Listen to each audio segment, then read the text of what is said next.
لا إله إلا الله وأشهد أن محمدا عبده ورسوله أعوذ بالله من الشيطان الرجيم بسم الله الرحمن الرحيم.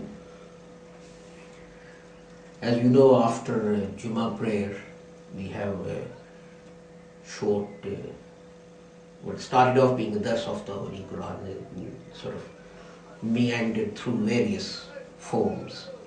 And these days I am putting to you some ideas about Khilafat.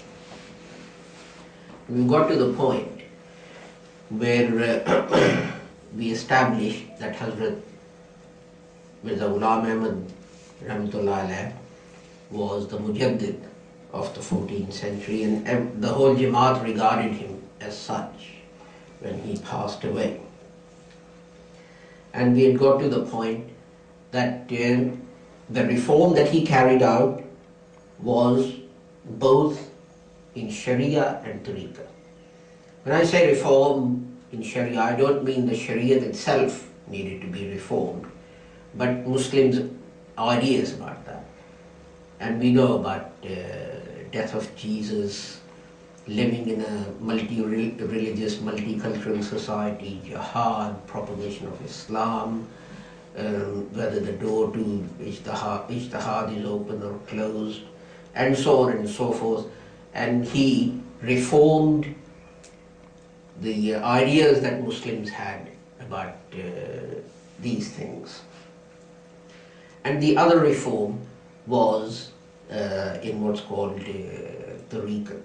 Now in Islam, there are what are known as silsilas or chains, where you have a holy person, a reformer. The example I gave you was Shah Waliullah, and he passes on, and a successor is appointed to carry on his work or his organization. And this system, it worked well for many centuries, had fallen into disrepute, because in many cases the children or grandchildren or great-grandchildren of these great men had simply taken the silsila to be an easy way of living, because their followers, the murids, will pay them some kind of subscription or stipend. It will go straight into their pockets, and it became a lucrative business. It is now international. Some of you might get letters from India saying, can you please contribute to the Chishti silsila and so on. And Hazrat Sahib had to reform that as well. So he reformed it in two ways.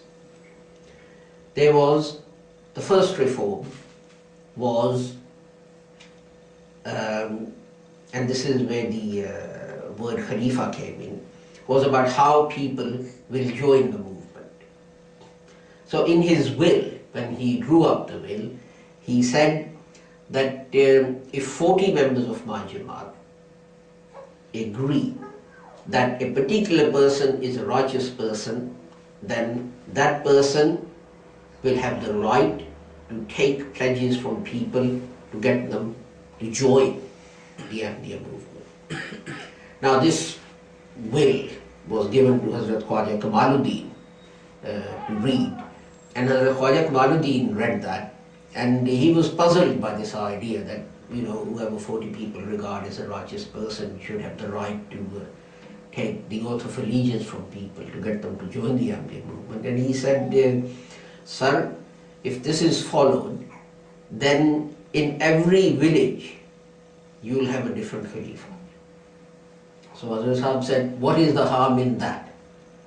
These people will simply be the ones who will propagate the movement, who will spread it. He said, all administrative and financial matters I have handed over to this organization called the Anjuman. So he said, that is their sole objective or purpose. Now you see, Qadianis differ from us. They say you deny Khilafat, we don't deny Khilafat. what we deny is the interpretation they give to the Khilafah. We say that Hazrat Maulana Nuruddin was the Khalifa of a Mujaddid. They say he was the Khalifa of a Prophet. We say that Hazrat Sahib did not create a Khilafat in which one person was like an autocratic dictator, autocratic ruler. Whatever the community felt, whatever, but if he decided against it, that was it. And on these two fundamentals, we disagree.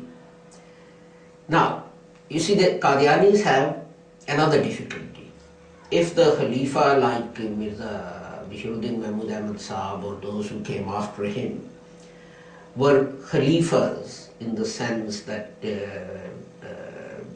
Abu Bakr and Umar were Khalifas of the Holy Prophet Muhammad sallallahu alaihi wasallam, then what do you make of the fact that in his own lifetime, Hazrat Mirza Ghulam Ahmad appointed 3 people as Khalifas?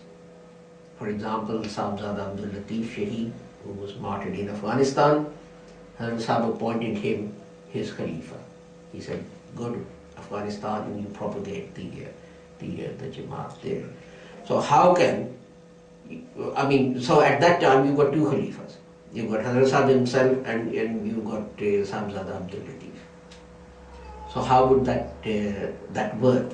So the idea of Khilafat that Hazrat Sahib had was this, that it shouldn't be up to an individual, however good or bad he is, to decide who should join the movement. At least a minimum number of people should decide on this person's character, because these people were going to be like, samples. You go to Tesco's and you want to buy a bunch of grapes and you take 1 or 2 and see whether they're sour or sweet or what kind of grapes they are. So these people are like that sample that you test and taste. If others get a bad experience from them, in a moral or spiritual sense, then they're going to be put off from the Jamaat. So he said at least a collection of 40 people should decide this is a good person to stand up and be a sample, an example for others as the Jamaat. And that was only to get people to accept the movement, accept the promised Messiah, join the Jamaat and its work and so on. The Khalifa was not to have any more authority or any more function than that.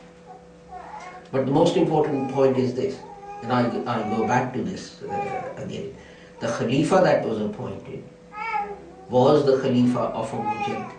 So he did not have the same position as Hazrat Abu Bakr, Umar, Usman, Ali, etc., etc. And this is the fundamental difference between Qadianis and the Lahori Jamaat as far as Khilafat is concerned, that the meaning that they have imputed to Khilafat is against what Hazrat Mirza Ghulam Ahmad had in mind when he drafted his will and when he announced his will. He never envisaged one Khalifa. He envisaged there will be many such people who will go out and propagate this movement. As I said, got here, I can't remember the names of the other 2 people, but certainly as I said, that Sahibzada Abdul Latif was one such person. And in his own lifetime, and I'll deal with this in detail next time, in his own lifetime, Hazrat Sahib set an example of how the Anjuman, which was created for the administration of the Jamaat, how that was to function and behave. So he was trying to, as I said, create a system where one person could not exploit a movement, or one family could not exploit a movement for their own ends, for an easy life. but to create an organization and a system which would forever be dedicated to propagation of Islam. What Hazrat Sahib defined as Anjuman and so on, we'll go through next week, and then the week after, I'll read translation of a speech given by Hazrat Maulana Nuruddin, and I think that will be the end of the our chat on Khilafat.